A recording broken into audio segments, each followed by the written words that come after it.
Hi, this is Vic at Four Seasons. Today I'd like to talk to you about deer.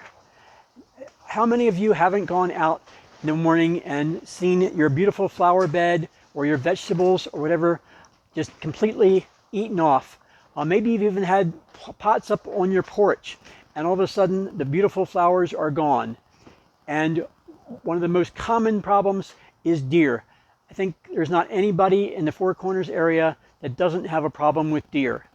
Now, we kind of have to live with them, but we have some tricks up our sleeves of how we can deal with them, how we can have them stop eating all of our stuff.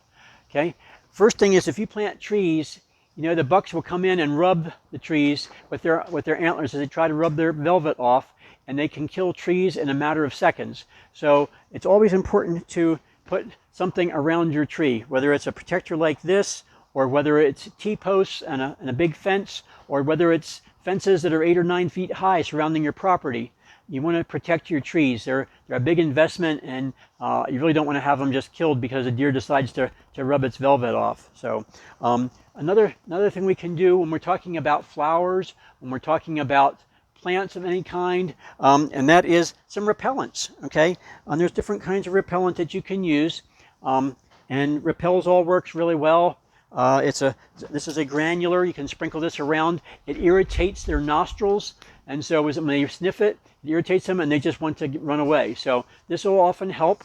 Other things that help are things like a deer and rabbit repellent, and you spray this on. This is a liquid. It smells really bad to them. You have to reapply this on a regular basis if we ever have rain, which is hard to know when we're going to have some of that, but if the monsoon set in, you'll have to reapply this every 7 or 8 days to refresh them so that they remember that it doesn't smell good or taste good.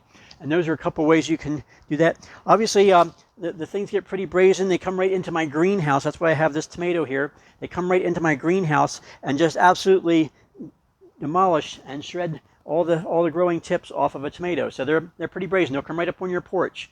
They're not necessarily always afraid of dogs, even though that's another way you can kind of keep them away. If you have an aggressive dog that doesn't like deer and likes to chase them, you'll usually be able to keep them away. But those are some of the different ways that you can get rid of deer.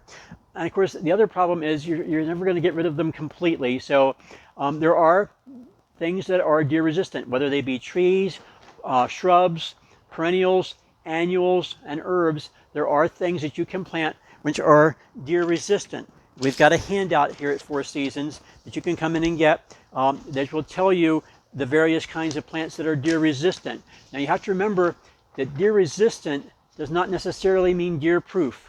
You can have 50 deer go through your yard, and 49 of them will say, no, I don't want to eat that because it's been sprayed or protected with something, and the 50th deer will say, I'm going to give that a try. And then deers become creatures of habit. That particular one deer will come back repeatedly and eat off of your flowers or your perennials or whatever because it is a creature of habit. So you have to break that habit in order for them to go away. So if you have questions about deer or how to take care of them or how to prevent them or what plants to plant that they don't eat, come and see us at Four Seasons, and we're glad to help you any way we can. Thank you.